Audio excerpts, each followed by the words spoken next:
চলে এসেছেন? হ্যাঁ, আমি তো রয়েছি এখন মনোহরের রান্নাঘরে। আর আজকে আমি এত সুন্দর করে সেজে আছি, বুঝতেই পারছেন একদম পার্টি পার্টি মুডে আছি। কেন হবে না? আমাদের বাড়ির যে শেষ সদস্য যে অবিবাহিত ছিল নিপা দিদি, ওর বিয়ে হয়ে গেছে। আর সেটা অনেক কেরাই শেষের পর ফাইনালি মানে আমাদের কাকিমা মেনে নিয়েছে। আর এখন আজকে ওর রিসেপশন। তো এখানে খুব মজা হচ্ছে, আমরা নাচ গান বই হুল্লোড় করছি। তারপর একটু খিদে পেয়ে গেছে বলে এখন মিষ্টি মিষ্টি অ্যারেঞ্জ করছি। আর এদিকে ওরা সবাই এদিকে ওখানটায় গল্প টল্প করছে, আমি এখানে মিষ্টি অ্যারেঞ্জ করছি।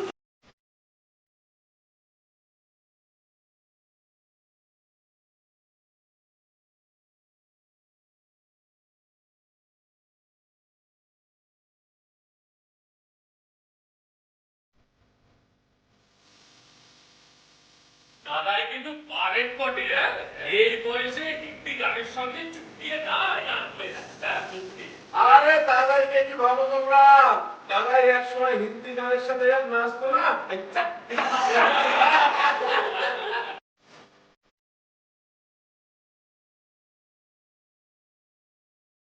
খুব মানে কি বলবো, কাজের মধ্যে বিজি হয়ে গেছে মিঠাই, যে কারণে সই করতে যেতেও পারেনি। এই ছবি একটু লিটিল লিটিল অভিমান করে আছে মিঠাইয়ের ওপর। নাচের সময় একটু অভিমান ভেঙেছে, তারপরে আবার দেখলাম না, এখনো মনে হচ্ছে একটু একটু অভিমান রয়েছে।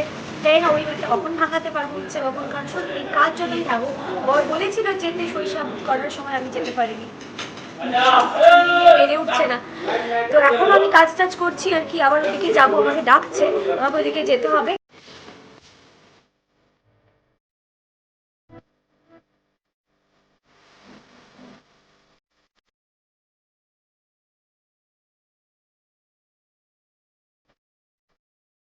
আর এই যে এত আনন্দ, এত অনুষ্ঠান হচ্ছে, এরপর মিঠাইয়ের জীবনে কি ঘটতে চলেছে সেটা জানার জন্য তো অবশ্যই আপনাকে দেখতে হবে মিঠাই।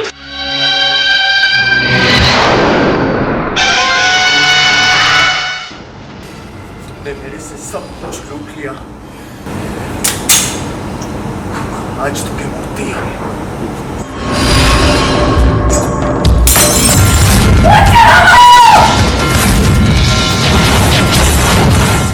Goodbye, Sid.